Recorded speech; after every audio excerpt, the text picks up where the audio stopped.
Hello, I'm Crimson Clover, and welcome back to Clover Reads. Today we have two wholesome stories, so relax, have a cookie, and I hope you enjoy today's stories. The first story is by user Frog Soda Pop. I like that name, it's very cute. Entitled, She Waved the Right Thing for Everyone to Let Her Pass. Is there such a thing? Years ago, my best friend, her husband, and I were all driving to the San Francisco Zoo from her house deep in the East Bay. We were on the freeway headed towards the Bay Bridge when we got stuck in a huge traffic jam that was across all 8 lanes on the freeway. Every lane was completely stopped for about 20 minutes before traffic started moving again. We later found out that there had been a horrible single-vehicle crash with a fatality. My friend's husband, who drove a truck for a living, was driving and we were all in the slow lane.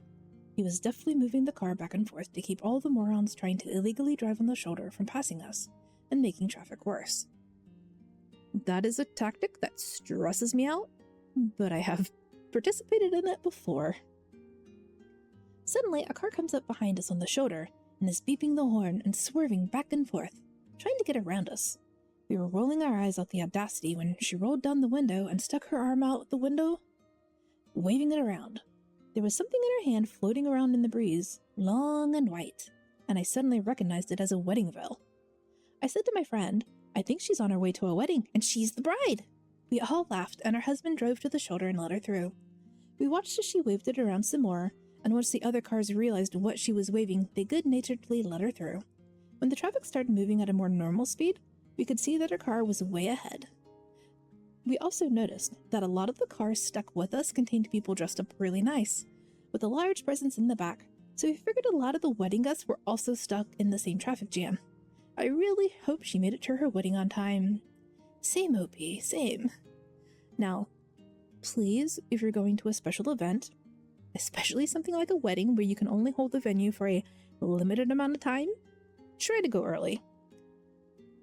The same with, important meetings or appointments with, a doctor, or getting to the airport on time.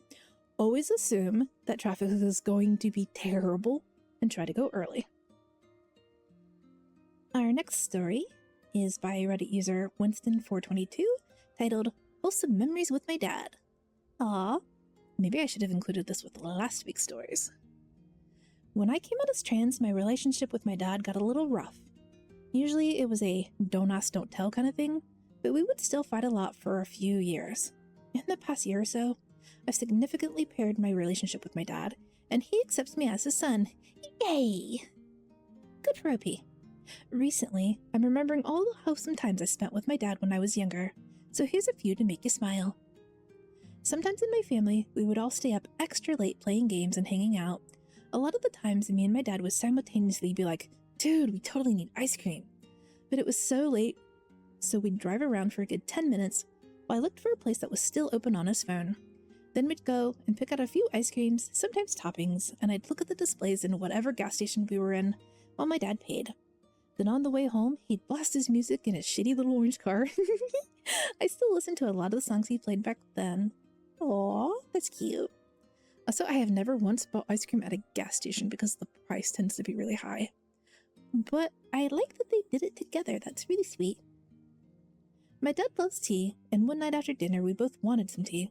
He would always make big batches in a stock pot and pour it into 3 pitchers with a whole bunch of ice.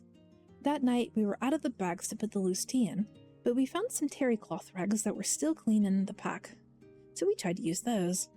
When the tea was done, we both took a sip and made a face, and he said, it just tastes like the cloth. And I said, yeah, it tastes like we made this shirt tea. And we laughed about it, and then we made the tea with coffee filters stapled shut. That sounds like something I would do in a pinch. My dad would always pick up me and my siblings and throw us onto the couch or hold us way up to the ceiling. One time, I remember he picked me up like a deadlift and then held me way up right by the ceiling and carried me around until my mom yelled at him for getting too close to the ceiling fan. Then he tossed me onto the couch.